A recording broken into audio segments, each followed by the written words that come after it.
نحمده ونصلي على رسوله الكريم أما بعد أعوذ بالله من الشيطان الرجيم بسم الله الرحمن الرحيم كنتم خير أمة أخرجت للناس تأمرون بالمعروف وتنهون عن المنكر صدق اللہ العظیم۔ محترم بزرگوں اور دوستو، اللہ تبارک و تعالی نے انسانوں کی رشد و ہدایت کے لیے تقریباً 1,24,000 انبیاء علیہم السلام کو اس دنیا میں بھیجا۔ تمام انبیاء نے آ کر اللہ کی ایک ہونے کی دعوت دی اور عبادت اور بندگی کے لائق صرف اللہ کی ذات ہے۔ برائیوں کو ختم کیا، اچھائیوں کو حکم کیا۔ چنانچہ ہر نبی آتے گئے اور دعوت دے کر اس دنیا سے چلے گئے۔ آخر میں جناب محمد رسول اللہ صلی اللہ علیہ وسلم تشریف لائے۔ آپ نے بھی لوگوں کو دین کی طرف بلایا، لوگوں کو اچھی باتوں کو حکم کیا، برائیوں سے روکا۔ انسانیت جہنم کے ایندھن بنی ہوئی تھی، ان کو جنت والا بنایا۔ لیکن اب قیامت تک کوئی نبی نہیں آنے والا آپ کے جانے کے بعد۔ آپ آخری نبی تھے، لیکن برائیاں قیامت تک پائی جاتی رہیں گی۔ اب کون ہے جو ان کو برائیوں سے روکے گا؟ کون ہے جو ان کو سیدھے راستے کی نصیحت کرے گا؟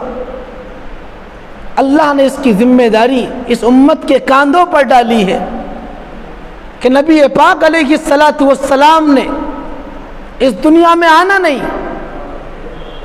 اب کون اس امت کو سیدھے راستے کی تلقین کرے گا، اچھی باتوں کا حکم کرے گا، بری باتوں سے روکے گا؟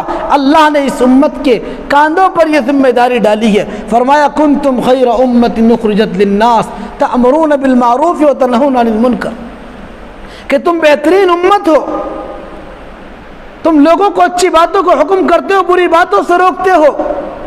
اس وجہ سے اس کو خیر امت کہا گیا۔ علامہ قرطبی علیہ الرحمہ اس آیت کی تفسیر میں لکھتے ہیں، اگر یہ امت امر بالمعروف اور نہی عن المنکر کا کام چھوڑ دے گی تو اس امت کو پھر جو لقب ملا ہوا ہے خیر امت کا، اس کو ہٹا کر کسی برے نام سے اس امت کو پکارا جائے گا۔ چنانچہ اچھی باتوں کو حکم کرنا، بری باتوں سے روکنا، یہ امت کے ہر فرد کی ذمہ داری ہے۔ ایک روایت میں حضرت ابو سعید خدری رضی اللہ تعالیٰ عنہ سے روایت ہے کہ نبی پاک علیہ الصلاۃ والسلام نے ارشاد فرمایا، من رعا منکم منکرا فلیغیر بیدی فإن لم یستطع فبقلبی فإن لم يستطع فبلسانه فإن لم يستطع فبقلبه وذلك ضعف الإيمان، کہ تم میں سے یعنی ہر ایک کو خطاب کر کے فرمایا، کہیں کا بھی رہنے والا ہو، کسی ایک مولوی کی ذمہ داری نہیں، کسی ایک مفتی کی ذمہ داری نہیں، کسی ایک امام کی، کسی ایک مدرسے میں پڑھنے والے کی ذمہ داری نہیں، بلکہ امت کے ہر فرد کی ذمہ داری ہے کہ تم میں سے کوئی بھی برائی ہوتا ہوا دیکھے تو اس کو اپنے ہاتھ سے روک دے۔ اگر اس کی طاقت نہیں رکھتا تو اپنی زبان سے روک دے، اگر اس کی بھی طاقت نہیں رکھتا تو اپنے دل سے اس کو برا سمجھ لے۔ یہ ایمان کا سب سے کمزور درجہ ہے۔ اس کے ذیل میں حضرات علماء کرام لکھتے ہیں کہ اگر آپ کے محلے کے اندر، آپ کے پڑوس کے اندر اگر کوئی غلط کام ہو رہا ہے، کوئی رسم و رواج جس کا قرآن و حدیث سے کوئی تعلق نہیں، تم میں تمہاری ذمہ داری ہے کہ تم اس کو ختم کرو، اس کو روکو، ورنہ اللہ کا عذاب تم پر بھی نازل ہوگا ان کے ساتھ ساتھ۔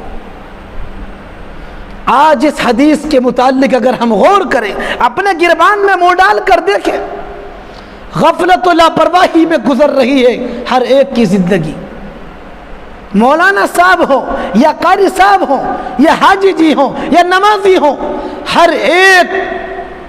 ایک ملوث ہے۔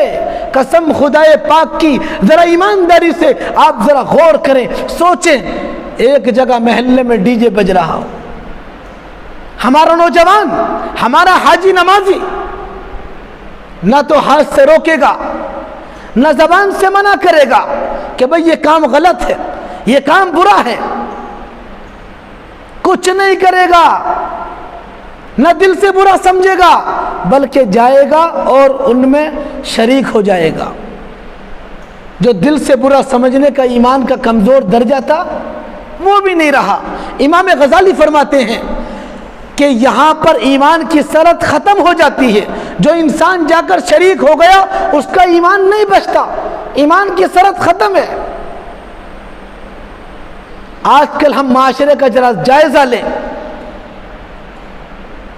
کہ ہمارے مسلمان بچے اور بچیاں مرتد ہو رہے ہیں، ان کا ذمہ دار کون ہے؟ اسلام سے ہاتھ دھو رہے، ایمان کو ختم کر رہے۔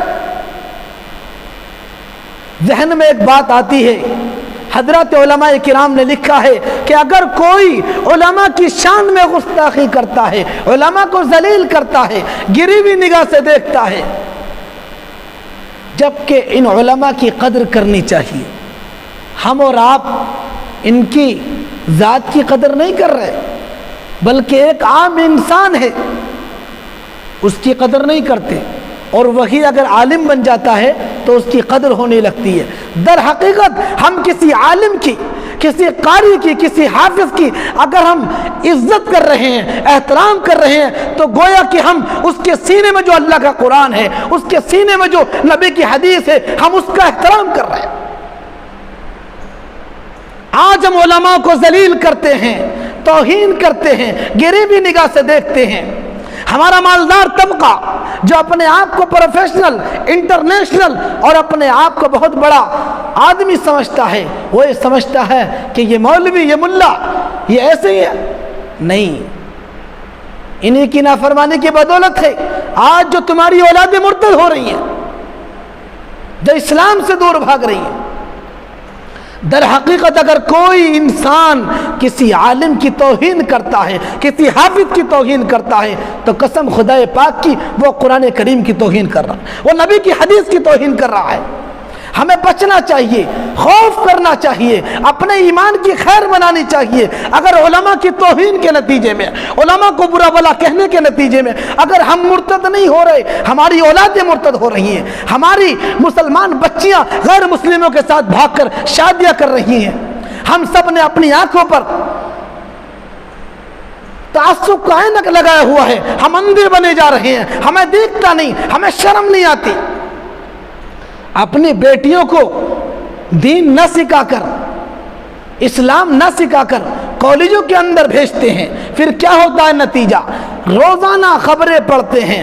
آج ہی میں نے ایک خبر پڑھی ہے کہ ایک جگہ پر 2 مسلمان بچیوں کو 2 غیر مسلم لڑکے عشق کے جال میں پھنساتے ہیں اور 2 سال تک ان سے فائدہ اٹھاتے ہیں، اور جب وہ شادی کا زور ڈالتی ہیں تو ان کو لے جا کر قتل کرنے کی سازش کے تحت ان پر حملہ کیا جاتا ہے۔ وہ تو کوئی ایمبولینس والا آیا، اس نے ان کی جان بچا لی، ورنہ ان کے گلوں پر چاقوؤں کے نشان، ان کے سر پر چوٹ۔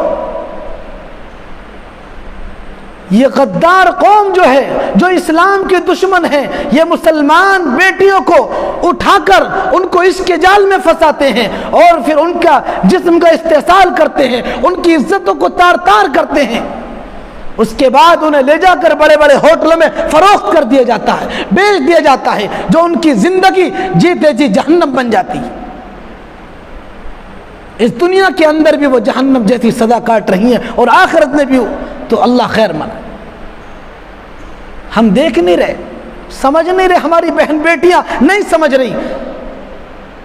ارے ہم غور کریں، صحابہ نے جو ہے اس ایمان کی خاطر کتنی قربانیاں دی، اپنے آپ کو قربان کر دیا، اپنے بچوں کو یتیم کر دیا، لیکن آج ہم اس ایمان کی قدر نہیں کر رہے۔